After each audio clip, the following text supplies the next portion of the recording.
2018 October 21, Queensland, Australia. ക്യൂൻസ്ലാൻഡിലെ ഒരു ഫാർമസിയിൽ ജോലി ചെയ്തിരുന്ന 24 വയസ്സുള്ള പെൺകുട്ടിയായിരുന്നു ടോയ കോർഡിംഗ്ലെ. ഒക്ടോബർ 21 മോർണിംഗ് ഷിഫ്റ്റിലായിരുന്നു അവൾക്ക് ഡ്യൂട്ടി ഉണ്ടായിരുന്നത്. അന്ന് ഉച്ചയ്ക്ക് 12 മണിയോടെ ജോലി കഴിഞ്ഞ് ടോയ ഫാർമസിയിൽ നിന്നും ഇറങ്ങി. പോകുന്ന വഴി ഒരു സൂപ്പർ മാർക്കറ്റിൽ കയറി വീട്ടിലേക്ക് ആവശ്യമായ കുറച്ച് സാധനങ്ങൾ വാങ്ങിച്ച് 1 മണിയോടെ അവൾ വീട്ടിലെത്തി. അന്നത്തെ ലഞ്ച് ബോയ്ഫ്രണ്ട് മാർക്കോയോടൊപ്പം കഴിക്കാമെന്ന് ടോയ അവന് വാക്കുകൊടുത്തിരുന്നു. അതുകൊണ്ട് തന്നെ സൂപ്പർ മാർക്കറ്റിൽ നിന്നും വാങ്ങിച്ച സാധനങ്ങൾ സഹോദരന്റെ കയ്യിൽ കൊടുത്ത് വീടിനകത്ത് പോലും കയറാൻ നിൽക്കാതെ പാരന്റ്സിനോട് യാത്ര പറഞ്ഞ് അവൾ മാർക്കോയുടെ വീട്ടിലേക്ക് പോയി. മാർക്കോയും ടോയയും തമ്മിലുള്ള റിലേഷൻഷിപ്പ് എല്ലാവർക്കും അറിയാമായിരുന്നു. അടുത്തു തന്നെ ഇരുവരും വിവാഹം കഴിക്കാനിരുന്നതുമാണ്. എന്നാൽ അന്ന് ബോയ്ഫ്രണ്ടിന്റെ വീട്ടിലേക്ക് പോയ ടോയ കോർഡിംഗ്ലെ എന്ന പെൺകുട്ടി പിന്നീട് ജീവനോടെ തിരിച്ചു വന്നിട്ടില്ല.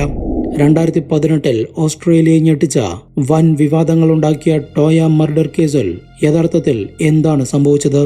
നമ്മുടെ ഇൻവെസ്റ്റിഗേഷൻ ഇവിടെ ആരംഭിക്കുന്നു. Welcome back.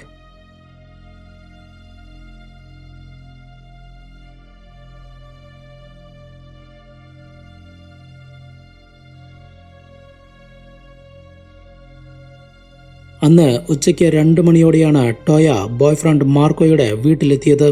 ഇരുവരും ഒരുമിച്ചിരുന്ന് ലഞ്ച് കഴിച്ചതിനു ശേഷം മാർക്കോ ജോലി സംബന്ധിച്ച കുറച്ച് കാര്യങ്ങൾക്കായി വീട്ടിൽ നിന്നും ഇറങ്ങി. 2 മണിക്കൂറിനകം തിരിച്ചെത്താമെന്ന് പറഞ്ഞാണ് മാർക്കോ പോയത്. സമയം പോവാതായതോടെ ടോയ മാർക്കോയുടെ ഡോഗിനെയും കൊണ്ട് പുറത്തേക്കിറങ്ങി. അടുത്തുള്ള വാങ്കട്ടി ബീച്ചിലേക്കാണ് അവർ പോയത്. അധികം ആളുകളൊന്നും വരാത്തൊരു ബീച്ചായിരുന്നു വാങ്കട്ടി ബീച്ച്. മാർക്കോയുടെ വീട്ടിലേക്ക് വരുന്ന ദിവസങ്ങളിലെല്ലാം ഇരുവരും കൂടി ആ ബീച്ചിലേക്ക് പോവാറുണ്ട്. ആരുടെയും ശല്യമില്ലാതെ തനിച്ച് വളരെ നേരം സമയം ചിലവഴിക്കാം എന്നുള്ളതുകൊണ്ടാണ് അവർ ആ ബീച്ചിലേക്ക് പോവാറുള്ളത്. ഇതാദ്യമായാണ് മാർക്കോയില്ലാതെ ടോയ തനിച്ചു പോകുന്നത്. അതുകൊണ്ടായിരുന്നു കൂട്ടിന് മാർക്കോയുടെ ഡോഗ് ഇൻഡിയെയും അവൾ ഒപ്പം കൂട്ടിയത്. അന്ന് വൈകുന്നേരം 6 മണിയോടെയാണ് മാർക്കോ വീട്ടിൽ തിരിച്ചെത്തിയത്. എന്നാൽ ടോയ വീട്ടിലുണ്ടായിരുന്നില്ല. തന്റെ ഡോഗിനെയും കാണാതായതോടെ രണ്ടാളും കൂടി നടക്കാൻ പോയതായിരിക്കുമെന്ന് മാർക്കോയ്ക്ക് മനസ്സിലായി. കാര്യം തിരക്കാനായി മാർക്കോ ടോയയുടെ ഫോണിലേക്ക് വിളിച്ചു നോക്കി. റിങ് പോകുന്നുണ്ടെങ്കിലും അവൾ കോൾ അറ്റൻഡ് ചെയ്യുന്നില്ല. കുറച്ചു നേരം കഴിഞ്ഞാൽ അവർ തിരിച്ചു വന്നോളുമെന്നുള്ള പ്രതീക്ഷയിൽ മാർക്കോ അത് കാര്യമാക്കിയെടുക്കുകയും ചെയ്തില്ല. എന്നാൽ നേരം ഇരുട്ടിയിട്ടും ടോയയും ഇൻഡിയും തിരിച്ചെത്തിയില്ല. ഇതോടെ മാർക്കോ അവരെ അന്വേഷിച്ചിറങ്ങി. അതിനു മുൻപായി ടോയയുടെ പാരന്റ്സിനെയും അവൻ വിവരമറിയിച്ചിരുന്നു. ബീച്ചിലും പരിസര പ്രദേശങ്ങളിലുമെല്ലാം മാർക്കോ തിരഞ്ഞു നോക്കിയെങ്കിലും അവളെ കണ്ടെത്താനേ കഴിഞ്ഞില്ല. രാത്രി 9 മണിയോടെ ടോയയുടെ പാരന്റ്സ് പോലീസിൽ വിവരമറിയിച്ചു. ഏതാനും മിനിറ്റുകൾക്കുള്ളിൽ പോലീസും ടോയയുടെ പാരന്റ്സും മാർക്കോയുടെ വീട്ടിലെത്തി. അവനോട് നടന്ന കാര്യങ്ങളെക്കുറിച്ച് ചോദിച്ചറിഞ്ഞതിനു ശേഷം പോലീസ് അവരുടെ തിരച്ചിൽ ആരംഭിച്ചു. ഇരുവരും സ്ഥിരമായി പോവാറുള്ള വാങ്കട്ടി ബീച്ച് കേന്ദ്രീകരിച്ചു തന്നെയായിരുന്നു പോലീസും തിരച്ചിൽ നടത്തിയത്. റിസോർട്ടുകളോ റെസ്റ്റോറന്റുകളോ ഒന്നും തന്നെയില്ലാത്ത തികച്ചും ഒറ്റപ്പെട്ടു കിടക്കുന്ന വാങ്കട്ടി ബീച്ചിനോട് ചേർന്ന് കാട് പിടിച്ചു കിടക്കുന്ന സ്ഥലങ്ങൾ മാത്രമേ ഉണ്ടായിരുന്നുള്ളൂ. ഒരു സ്ട്രീറ്റ് ലൈറ്റ് പോലും ആ പരിസരത്ത് എവിടെയും ഉണ്ടായിരുന്നില്ല. ഇതെല്ലാം തിരച്ചിലിനെ ദുഷ്കരമാക്കി. പോലീസുകാരുടെ കൈവശമുണ്ടായിരുന്ന ടോർച്ച് ലൈറ്റ് വെച്ച് മാത്രമാണ് തിരച്ചിൽ നടന്നത്. അതും ടോയ ആ ബീച്ചിലേക്ക് വന്നിട്ടുണ്ടാവുമെന്നുള്ള പ്രതീക്ഷയുടെ പുറത്തു മാത്രമായിരുന്നു തിരച്ചിൽ. ഉറപ്പൊന്നുമില്ല. തിരച്ചിൽ മണിക്കൂറുകൾ നീണ്ടുപോയി. അടുത്ത ദിവസം പുലർച്ചെ 4 മണിയോടെ ആ ബീച്ചിനോട് ചേർന്നുള്ള കാടിനകത്ത് കെട്ടിയിട്ട നിലയിൽ മാർക്കോയുടെ ഡോഗ് ഇൻഡിയെ കണ്ടെത്തി. ഇതോടെ ആ സ്ഥലം കേന്ദ്രീകരിച്ച് തിരച്ചിൽ ശക്തമാക്കി. കുറച്ചു സമയത്തിനകം തന്നെ ടോയയെയും സെർച്ചിംഗ് ടീം കണ്ടെത്തി. എന്നാൽ അവൾക്ക് ജീവനുണ്ടായിരുന്നില്ല. ദേഹം മുഴുവൻ മണ്ണുകൊണ്ട് മൂടി തല മാത്രം പുറത്തു കാണുന്ന വിധത്തിലായിരുന്നു അവളുടെ ഡെഡ് ബോഡി കിടന്നിരുന്നത്. വസ്ത്രങ്ങളൊന്നുമില്ലാത്ത നിലയിലുള്ള അവളുടെ ശരീരത്തിൽ പല സ്ഥലങ്ങളിലും കത്തികൊണ്ടുള്ള കുത്തേറ്റ് മാരകമായി മുറിവുകളായിരിക്കുന്നു. അതിക്രൂരമായ കൊലപാതകമാണ് നടന്നിരിക്കുന്നത് എന്ന് വ്യക്തമായി. നേരം പുലർന്നതോടെ കൂടുതൽ പോലീസുകാരും ഫോറൻസിക് ടീമും ക്രൈം സീനിലെത്തി പരിശോധനകൾ ആരംഭിച്ചു. കൊലപാതകം നടന്നിരിക്കുന്നത് ബീച്ചിൽ വെച്ചാണ്. കാരണം അവിടെയാണ് ബ്ലഡ് അധികമായി കാണുന്നത്. കൊലപാതകത്തിനു ശേഷം ഡെഡ് ബോഡി ഒളിപ്പിക്കാനായി കാട്ടിലേക്ക് വലിച്ചഴിച്ചു കൊണ്ടുവരികയായിരുന്നു എന്ന് പരിശോധനകളിൽ നിന്നും വ്യക്തമായി. ലഭ്യമായ തെളിവുകളെല്ലാം കളക്ട് ചെയ്തതിനു ശേഷം ഡെഡ് ബോഡി പോസ്റ്റ്മോർട്ടം നടപടികൾക്കയച്ചു. പോസ്റ്റ്മോർട്ടം റിപ്പോർട്ട് പുറത്തു വന്നപ്പോഴാണ് എത്ര ക്രൂരമായാണ് ടോയ കൊല ചെയ്യപ്പെട്ടത് എന്ന് വ്യക്തമായത്. ദേഹത്ത് 10ഓളം സ്ഥലത്ത് കത്തികൊണ്ടുള്ള കുത്തേറ്റിരിക്കുന്നു. കൂടാതെ കഴുത്തൊടിഞ്ഞിരിക്കുന്നു. മുഖത്തെ എല്ലുകൾ പൊട്ടിയിരിക്കുന്നു. വളരെ വയലന്റായ രീതിയിലാണ് ടോയ ആക്രമിക്കപ്പെട്ടിരിക്കുന്നത് എന്ന് വ്യക്തമാണ്. അതുപോലെ ഇതൊരു പ്രീ പ്ലാൻഡ് മർഡർ ആണെന്നും പോലീസ് ഊഹിക്കുന്നു. കാരണം ഇത്ര വയലന്റായ രീതിയിൽ ഒരാൾ വിക്ടിമിനെ കൊലപ്പെടുത്തണമെങ്കിൽ അയാൾക്ക് വിക്ടിമിനെ മുൻപരിചയമുണ്ടായിരിക്കണം. വ്യക്തിവൈരാഗ്യമോ മറ്റോ ആയിരിക്കും കൊലപാതകത്തിന്റെ മോട്ടീവ്. ഈ രീതിയിലായിരുന്നു പോലീസ് ചിന്തിച്ചത്. ഇതോടെ ടോയയ്ക്ക് ശത്രുക്കൾ ആരെങ്കിലും ഉണ്ടോ എന്നുള്ള രീതിയിൽ പോലീസ് ഒരു അന്വേഷണം നടത്തി. എന്നാൽ വളരെ സൗമ്യതയോടെ എല്ലാവരോടും നല്ല രീതിയിൽ മാത്രം പെരുമാറാറുള്ള ടോയ ഇതുവരെ ഒരു പ്രശ്നവും ഉണ്ടാക്കിയിട്ടില്ല എന്നും അവൾക്ക് ശത്രുക്കൾ ആരെങ്കിലും ഉള്ളതായി തങ്ങൾക്കൊരു അറിവുമില്ല എന്നുമാണ് അവളുടെ പാരന്റ്സ് പറയുന്നത്. ഇതോടെ ടോയ കോർഡിംഗ്ലയുടെ ബോയ്ഫ്രണ്ട് മാർക്കോ കേസിലെ പ്രൈം സസ്പെക്റ്റായി. എന്നാൽ കാമുകിയുടെ അപ്രതീക്ഷിത മരണമുണ്ടാക്കിയ ആഘാതത്തിൽ നിന്നും മാർക്കോ മുക്തനായിട്ടുണ്ടായിരുന്നില്ല. അവർക്കിടയിലുള്ള ബന്ധത്തെക്കുറിച്ച് അറിയുന്നതിനായി പോലീസ് ഇരുവരുടെയും ഫ്രണ്ട്സിനെ ചോദ്യം ചെയ്തു. എന്നാൽ മാർക്കോയ്ക്കും ടോയയ്ക്കുമിടയിൽ പ്രശ്നങ്ങളൊന്നും ഉണ്ടായിരുന്നില്ല എന്നും ഉടനെ വിവാഹിതരാവാൻ പോകുന്നതിന്റെ എക്സൈറ്റ്മെന്റിലായിരുന്നു അവരുണ്ടായിരുന്നത് എന്നുമാണ് എല്ലാവരും പറഞ്ഞത്. അതുപോലെ ടോയയുടെ ഫ്രണ്ട്സിനോ ഫാമിലി മെമ്പേഴ്സിനോ ആർക്കും അവളോട് പ്രശ്നങ്ങൾ ഉണ്ടായിരുന്നില്ല എന്നുമുള്ള വിവരമാണ് പോലീസുകാർക്ക് ലഭിച്ചത്. ഇതോടെയാണ് സിറ്റിക്കകത്തുള്ള CCTV ഫുട്ടേജുകൾ മുഴുവൻ കളക്ട് ചെയ്യാൻ പോലീസ് തീരുമാനിച്ചത്. അവളെ ആരെങ്കിലും ഫോളോ ചെയ്തിട്ടുണ്ടോ എന്ന് കണ്ടെത്തലായിരുന്നു ലക്ഷ്യം. ഉച്ചയ്ക്ക് 12 മണി മുതൽ വൈകുന്നേരം 7 മണി വരെയുള്ള എല്ലാ ഫുട്ടേജുകളും പരിശോധിക്കാനായിരുന്നു തീരുമാനം. ഫാർമസിയിൽ നിന്നും ജോലി കഴിഞ്ഞിറങ്ങിയത് മുതൽ അവൾ വാങ്കട്ടി ബീച്ചിലേക്ക് പോകുന്നതുവരെയുള്ള എല്ലാ ഫുട്ടേജുകളും പോലീസ് പരിശോധിച്ചു. സംശയിക്കത്തക്കതായ ഒരു വിഷ്വൽസും കണ്ടെത്താൻ കഴിഞ്ഞില്ല. ഒക്ടോബർ 21 ഈവനിംഗ് 5 മണിക്കെങ്കിലും കൊലപാതകം നടന്നിട്ടുണ്ടാവുമെന്നാണ് പോസ്റ്റ്മോർട്ടം റിപ്പോർട്ടിൽ പറയുന്നത്. ഈയൊരു സമയത്ത് വാങ്കട്ടി ബീച്ചിലേക്കുള്ള റോഡിലൂടെ കടന്നുപോയിട്ടുള്ള എല്ലാ വാഹനങ്ങളുടെയും CCTV ഫുട്ടേജുകൾ പോലീസ് കളക്ട് ചെയ്തു. അതിൽ നിന്നും 70ഓളം വാഹനങ്ങളുടെ ഡീറ്റെയിൽസ് ഉൾപ്പെടുത്തി ഒരു ലിസ്റ്റ് തയ്യാറാക്കി. ആ വാഹനങ്ങളുടെ രജിസ്ട്രേഷൻ നമ്പർ വെച്ച് ഉടമകളുടെ അഡ്രസ്സും ഫോൺ നമ്പറും കണ്ടെത്തി. ഇതോടെയാണ് കേസിൽ ആദ്യത്തെ ബ്രേക്ക് ത്രൂ ലഭിച്ചത്. അതിലൊരു വാഹനത്തിൽ സഞ്ചരിച്ചിരുന്ന വ്യക്തിയുടെ മൊബൈൽ ടവർ ലൊക്കേഷനും കൊല ചെയ്യപ്പെട്ട ടോയയുടെ മൊബൈൽ ടവർ ലൊക്കേഷനും ഒക്ടോബർ 21 5 മണി കഴിഞ്ഞ് ക്ലോസ് റേഞ്ചിൽ വന്നിരുന്നു എന്ന് സൈബർ ടീം കണ്ടെത്തി. അയാളുടെ പേരായിരുന്നു രാജ്വീന്ദർ സിംഗ്. നിലവിൽ പോലീസിന്റെ സസ്പെക്റ്റായി മാറിയിരിക്കുന്ന രാജ്വീന്ദർ സിംഗ് ഒരു ഇന്ത്യക്കാരനാണ്. പഞ്ചാബിലെ അമൃത്സറിൽ ജനിച്ചു വളർന്ന രാജ്വീന്ദർ സിംഗ് വർഷങ്ങളായി കുടുംബത്തോടൊപ്പം ഓസ്ട്രേലിയയിലെ ക്യൂൻസ്ലാൻഡിലായിരുന്നു താമസിച്ചിരുന്നത്. 38 വയസ്സുള്ള രാജ്വീന്ദറിന് ഭാര്യയും 3 കുട്ടികളുമുണ്ട്. ക്യൂൻസ്ലാൻഡിൽ തന്നെയുള്ള ഒരു ഹോസ്പിറ്റലിൽ നഴ്സിംഗ് സ്റ്റാഫായിട്ടായിരുന്നു അയാൾ ജോലി ചെയ്തിരുന്നത്. കൊലപാതകം നടന്ന് 4 ദിവസത്തോളം കഴിഞ്ഞാണ് പോലീസിന് ഈ ഡീറ്റെയിൽസ് എല്ലാം ലഭിക്കുന്നത്. അതുകൊണ്ട് തന്നെ എത്രയും പെട്ടെന്ന് അയാളെ കണ്ടെത്തി ചോദ്യം ചെയ്യാൻ പോലീസ് തീരുമാനിച്ചു. അതിൻ പ്രകാരം പോലീസ് രാജ്വീന്ദറിന്റെ വീട്ടിലെത്തിയെങ്കിലും അയാൾ അവിടെ ഉണ്ടായിരുന്നില്ല. ഒക്ടോബർ 21 താനുമായി വഴക്കിട്ട് പുറത്തുപോയ രാജ്വീന്ദർ രാത്രി വൈകിയാണ് വീട്ടിൽ തിരിച്ചെത്തിയതെന്നും അടുത്ത ദിവസം ജോലിക്കാണെന്ന് പറഞ്ഞിട്ട് പോയ അയാൾ പിന്നീട് തിരിച്ചു വന്നിട്ടില്ല എന്നുമാണ് രാജ്വീന്ദറിന്റെ ഭാര്യ പറഞ്ഞത്. എന്നാൽ ഹോസ്പിറ്റലിൽ നടത്തിയ അന്വേഷണത്തിൽ ഒക്ടോബർ 21 ശേഷം അയാൾ ജോലിക്ക് വന്നിട്ടില്ല എന്നുള്ള വിവരമാണ് ലഭിച്ചത്.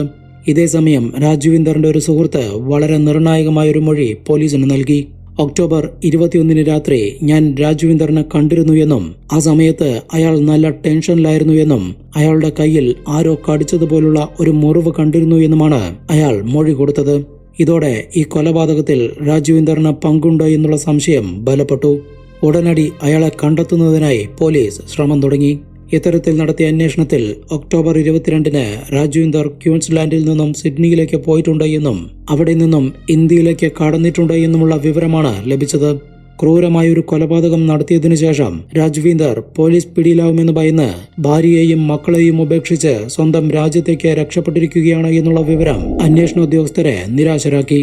കാരണം രാജ്യം വിട്ടുപോയൊരു സസ്പെക്റ്റിനെ തിരിച്ചെത്തിക്കുന്നതും ചോദ്യം ചെയ്ത് കുറ്റം തെളിയിക്കുന്നതുമെല്ലാം ശ്രമകരമായൊരു ജോലിയാണ്. മറ്റൊരു രാജ്യത്ത് പോയി സംശയത്തിന്റെ പേരിൽ മാത്രം ഒരാളെ അറസ്റ്റ് ചെയ്യാനൊന്നും വിദേശ രാജ്യങ്ങളിലെ പോലീസ് സേനകൾക്ക് കഴിയില്ല. അതിനെല്ലാം ധാരാളം നിയമ തടസ്സങ്ങളുണ്ട്. ആദ്യം രാജ്വീന്ദർ സിംഗിനെ കൈമാറണമെന്ന് കാണിച്ച് ഓസ്ട്രേലിയൻ ഗവൺമെന്റ് ഇന്ത്യൻ ഗവൺമെന്റിന് ഒരു റിക്വസ്റ്റ് കൊടുക്കണം. എക്സ്ട്രഡിഷൻ റിക്വസ്റ്റ് എന്നാണ് അതിന് പറയുന്നത്. കുറ്റവാളികളെ കൈമാറുന്നതിനുള്ള ഉടമ്പടി ഒപ്പിട്ടിട്ടുള്ള രാജ്യങ്ങളാണെങ്കിൽ മാത്രമേ എക്സ്ട്രഡിഷൻ റിക്വസ്റ്റ് കൊടുത്തിട്ട് കാര്യമുള്ളൂ. ഇന്ത്യക്കും ഓസ്ട്രേലിയക്കുമിടയിൽ അത്തരത്തിലൊരു ഉടമ്പടി നിലനിൽക്കുന്നുണ്ടെങ്കിലും അതിനും കടമ്പകൾ ഒത്തിരിയുണ്ട്. ആദ്യം സസ്പെക്ട് ആരാണോ ആ വ്യക്തി ഈ ക്രൈം നടത്തിയിട്ടുണ്ട് എന്ന് തെളിയിക്കാൻ പോന്ന എവിഡൻസുകൾ ഓസ്ട്രേലിയൻ പോലീസ് കണ്ടെത്തി അതുവെച്ച് വേണം എക്സ്ട്രഡിഷൻ റിക്വസ്റ്റ് കൊടുക്കാൻ. ആ റിക്വസ്റ്റ് വെച്ച് സസ്പെക്റ്റിനെതിരെ ഇന്ത്യൻ പോലീസ് ഒരു അന്വേഷണം നടത്തും. അതിനുശേഷം ഇന്ത്യയിലുള്ള ബന്ധപ്പെട്ട കോടതിയെ അത് ബോധ്യപ്പെടുത്തണം. ഇനി കോടതിക്ക് ബോധ്യപ്പെട്ടാലും രാജ്വിന്ദറിന് അപ്പീൽ പോവാനും നിരപരാധിത്വം തെളിയിക്കാനും അവസരമുണ്ടാവും. ഇനിയൊരു പക്ഷേ ഓസ്ട്രേലിയൻ ഗവൺമെന്റ് നൽകിയ എക്സ്ട്രഡിഷൻ റിക്വസ്റ്റ് തെളിവുകളുടെ അഭാവത്തിൽ കോടതി ഒരിക്കൽ തള്ളിക്കളഞ്ഞാൽ പിന്നീട് രണ്ടാമതൊരു റിക്വസ്റ്റ് നൽകാനൊന്നും ഓസ്ട്രേലിയൻ ഗവൺമെന്റിന് കഴിയില്ല. ഇങ്ങനെ നിരവധി കോംപ്ലിക്കേഷൻസ് നിറഞ്ഞ പ്രൊസീജിയറുകളാണ് കുറ്റവാളികളെ കൈമാറുന്നതിനുള്ളത്. അതുകൊണ്ട് തന്നെ സമയമെടുത്ത് കൃത്യമായ തെളിവുകളെല്ലാം കളക്ട് ചെയ്തതിനു ശേഷം മാത്രം എക്സ്ട്രഡിഷൻ റിക്വസ്റ്റ് നൽകിയാൽ മതിയെന്ന് ഓസ്ട്രേലിയൻ ഗവൺമെന്റ് തീരുമാനിച്ചു. ഇങ്ങനെ ഒരു വർഷം കടന്നുപോയി. അപ്പോഴേക്കും ലോകം മുഴുവൻ കൊറോണ വ്യാപിച്ചു. എല്ലാ രാജ്യങ്ങളും ലോക്ക്ഡൌണിലേക്ക് പോയി. ഈ സമയങ്ങളിലെല്ലാം രാജ്വിന്ദർ സിംഗ് ഇന്ത്യയിൽ എവിടെയാണുള്ളത് എന്ന് ആർക്കും ഒരറിവുമുണ്ടായിരുന്നില്ല. ഓസ്ട്രേലിയയിൽ നിന്നും രക്ഷപ്പെട്ടതിനു ശേഷം രാജ്വിന്ദർ ഒരിക്കൽ പോലും വിളിച്ചിട്ടില്ല എന്നാണ് അയാളുടെ ഭാര്യ ക്യൂൻസ്ലാൻഡ് പോലീസിനോട് പറഞ്ഞത്. ഒടുവിൽ 2021 മാർച്ച് മാസത്തിലാണ് ഓസ്ട്രേലിയൻ ഗവൺമെന്റ് എക്സ്ട്രഡിഷൻ റിക്വസ്റ്റ് നൽകിയത്. ഇതിൻ പ്രകാരം രാജ്വിന്ദർ സിംഗിനെതിരെ ഇന്ത്യയിൽ അന്വേഷണം ആരംഭിച്ചു. ഓസ്ട്രേലിയൻ പോലീസും അന്വേഷണത്തിന്റെ ഭാഗമായി ഇന്ത്യയിലെത്തിയിരുന്നു. പഞ്ചാബിലെ അമൃത്സർ കേന്ദ്രീകരിച്ചായിരുന്നു തിരച്ചിൽ ആരംഭിച്ചത്. എന്നാൽ അമൃത്സറിലുള്ള രാജ്വിന്ദറിന്റെ കുടുംബാംഗങ്ങൾക്കോ സുഹൃത്തുക്കൾക്കോ അവനെക്കുറിച്ചുള്ള ഒരറിവും ഉണ്ടായിരുന്നില്ല. രാജ്വിന്ദറിനെ ഞങ്ങൾ കണ്ടിട്ട് തന്നെ വർഷങ്ങളായി എന്നാണ് എല്ലാവരും പറഞ്ഞത്. അതുമാത്രമല്ല, അവൻ ഇങ്ങനെയൊരു കൊലപാതകം നടത്തി എന്നുള്ളതും ആരും വിശ്വസിച്ചിരുന്നില്ല. നാട്ടുകാർക്കും കുടുംബാംഗങ്ങൾക്കും രാജ്വിന്ദറിനെ കുറിച്ച് നല്ലത് മാത്രമേ പറയാനുണ്ടായിരുന്നുള്ളൂ. രാജ്വിന്ദർ സിംഗിന് വേണ്ടിയുള്ള തിരച്ചിൽ വളരെ നാൾ നീണ്ടുപോയി. ഇതോടെ വേഷം മാറിയാണ് അയാൾ ഇന്ത്യയിൽ ഒളിച്ചു ജീവിക്കുന്നത് എന്ന് പോലീസുകാർക്ക് മനസ്സിലായി. എന്ത് ചെയ്തിട്ടാണെങ്കിലും രാജ്വിന്ദറിനെ പിടികൂടണമെന്ന ഉദ്ദേശത്തോടെ ഓസ്ട്രേലിയൻ ഗവൺമെന്റ് വലിയൊരു തുക റിവാർഡ് പ്രഖ്യാപിച്ചു. രാജ്വിന്ദറിനെ കുറിച്ച് എന്തെങ്കിലും ഇൻഫർമേഷൻ നൽകുന്നവർക്ക് $1 മില്യൺ ഓസ്ട്രേലിയൻ ഡോളർ നൽകുമെന്നായിരുന്നു വാഗ്ദാനം. ഇന്ത്യൻ മണി 5 കോടിക്ക് മുകളിൽ വരും ഈ റിവാർഡ് തുക. ക്യൂൻസ്ലാൻഡ് പോലീസിന്റെ ചരിത്രത്തിലെ തന്നെ ഏറ്റവും വലിയ റിവാർഡ് തുകയാണ് ഒരു ഇന്ത്യൻ കുറ്റവാളിക്ക് വേണ്ടി അവർ പ്രഖ്യാപിച്ചത്.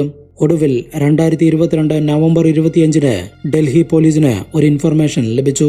രാജ്വിന്ദർ സിംഗ് ഡൽഹിയിലുണ്ട് എന്നുള്ളതായിരുന്നു ഇൻഫർമേഷൻ. അതിൻ പ്രകാരം ഡൽഹി പോലീസ് നടത്തിയ തിരച്ചിലിൽ അന്നു തന്നെ രാജ്വിന്ദർ സിംഗ് അറസ്റ്റ് ചെയ്യപ്പെട്ടു. കണ്ടാൽ തിരിച്ചറിയാൻ പോലും കഴിയാത്ത തരത്തിൽ താടിയെല്ലാം നീട്ടി വളർത്തി തനി സിഖുകാരനായിട്ടായിരുന്നു അയാൾ ഡൽഹിയിൽ ജീവിച്ചിരുന്നത്. അറസ്റ്റിന് ശേഷം നടന്ന ചോദ്യം ചെയ്യലിൽ രാജ്വിന്ദർ ഡൽഹി പോലീസിന് മുൻപാകെ കുറ്റസമ്മതം നടത്തി. അയാളുടെ കുറ്റസമ്മത മൊഴി പ്രകാരം നടന്നിരിക്കുന്നത് ഇങ്ങനെയാണ്. 2018 ഒക്ടോബർ 21 അന്ന് വൈകുന്നേരത്തോടെ രാജ്വിന്ദറിനും അയാളുടെ ഭാര്യയ്ക്കുമിടയിൽ വലിയൊരു വഴക്ക് നടന്നു. തർക്കം രൂക്ഷമായതോടെ രാജ്വിന്ദർ അയാളുടെ കാറെടുത്ത് വീട്ടിൽ നിന്നും ഇറങ്ങി. വാങ്കട്ടി ബീച്ചിലേക്കാണ് അയാൾ പോയത്. മൈൻഡ് ഒന്ന് റിലാക്സ് ചെയ്യണമെന്ന ഉദ്ദേശത്തോടെ ബീച്ചിലെത്തിയ രാജ്വിന്ദറിന്റെ കയ്യിൽ കുറച്ച് ഫ്രൂട്ട്സും അത് മുറിക്കുന്നതിനുള്ള ഒരു കത്തിയും ഉണ്ടായിരുന്നു. ഈ സമയത്താണ് ടോയ കോർഡിംഗിലെ മാർക്കോയുടെ ഡോഗ് ഇന്ത്യയുമായി ആ ബീച്ചിലൂടെ നടന്നു വന്ന് രാജ്വിന്ദറിന്റെ അടുത്തെത്തിയത്. അയാളെ കണ്ടതും ഇന്ത്യ കുരയ്ക്കാൻ തുടങ്ങി. ദേഷ്യം വന്ന രാജ്വിന്ദർ ഡോഗിനെ കൺട്രോൾ ചെയ്യാൻ ടോയയോട് ആവശ്യപ്പെട്ടു. എന്നാൽ രാജ്വിന്ദറിന്റെ സ്ട്രേഞ്ച് ബിഹേവിയർ കണ്ട ഇന്ത്യ വീണ്ടും കുരച്ചുകൊണ്ടേയിരുന്നു. ഇതോടെ രാജ്വിന്ദർ ടോയയോട് കയർത്തു സംസാരിക്കാൻ തുടങ്ങി. തർക്കം രൂക്ഷമായതോടെ ഭാര്യയോടുള്ള ദേഷ്യം മുഴുവൻ രാജ്വിന്ദർ ടോയയുടെ മേൽ തീർത്തു. കയ്യിലുണ്ടായിരുന്ന കത്തികൊണ്ട് അയാൾ അവളെ ആക്രമിക്കാൻ തുടങ്ങി. ടോയ അക്രമം ചെറുക്കാൻ ശ്രമിച്ചതോടെ രാജ്വിന്ദർ അവളുടെ മുഖത്തും കഴുത്തിലും പലതവണ ഇടിച്ചു.